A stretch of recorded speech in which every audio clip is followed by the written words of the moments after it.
Ontario's biggest school board is preparing to release its plan for what school will look like in September.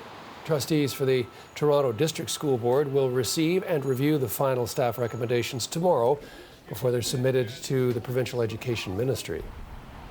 Toronto District School Board is looking at having elementary school classes every day. High schools will use a cohort system with students attending in-class lessons for half the day and then learning remotely for the other half. They'll have 4 terms. Class sizes limit to approximately 15 students, and masks will be mandatory for everyone in grade 4 and older. But re-entry in September will also see some other changes on the horizon. Ontario announced last month that it will end the practice of streaming math in grade 9, as educators say the practice disproportionately disadvantages Black and racialized students. But some parents say de-streaming doesn't go far enough. Carrie Daniel is an organizer behind the March for Black Students, and she's with the organization Parents of Black Children, and she's in Toronto. Carrie, thanks so much for joining us. Let's talk about the initial reaction, the Minister of Education's announcement about de-streaming grade 9 and halting suspensions. What did you think of that? We were initially very surprised. We'd met with the minister a couple of times, and we weren't expecting that news. So we were initially surprised and happy because, you know, decades of advocacy had resulted in some change. But once we had done some digging and had truly realized the extent or lack of extent at which the government was moving, we were disappointed. Okay, so why doesn't it go far enough, and what else would you like to see happen?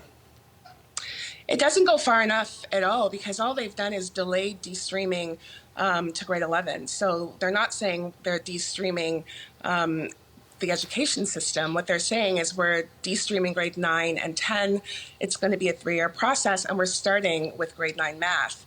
What we know from many years of research, many decades of interaction with the school board, is that streaming actually starts as soon as kids walk in the door of a school. So right at kindergarten, you know, when they're boxing Black kids with tape, when they're putting them and isolating them and asking them to sit on a carpet, when they're sending kids out of class to roam the halls to cool off.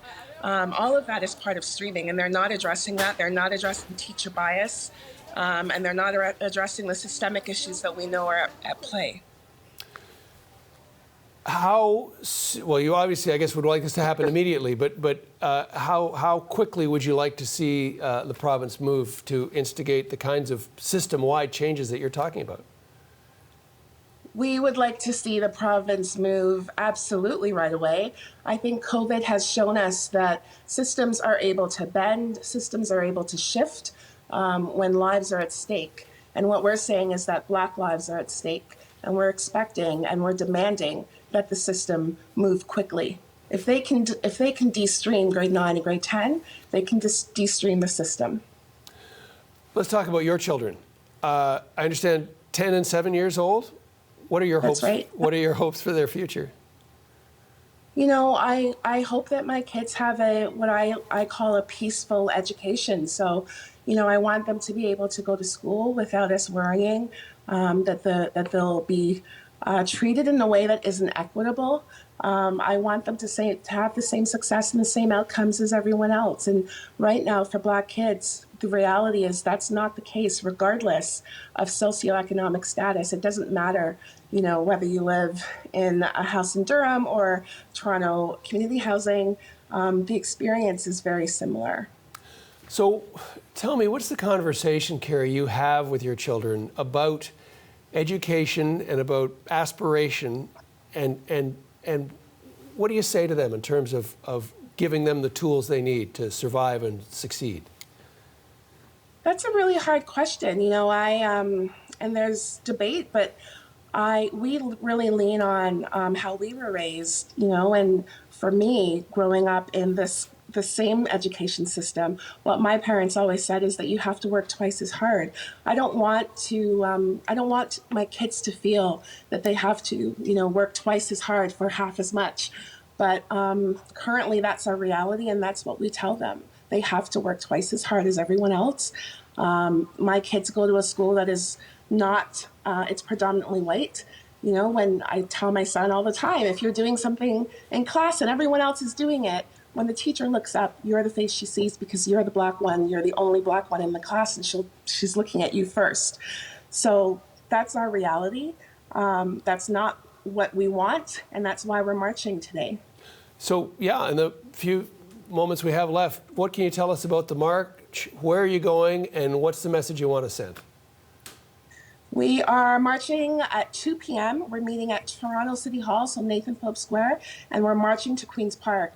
And the message we're sending is enough is enough. We are tired of half measures. We are tired of the crumbs that are kind of just dropped and given to us. We are demanding transformational change. We know it's possible. COVID has taught us that change is possible, and that's what we're demanding today. Kira, I want to thank you for your time, and best of luck with the march. Appreciate it. Thank you. Thanks very much.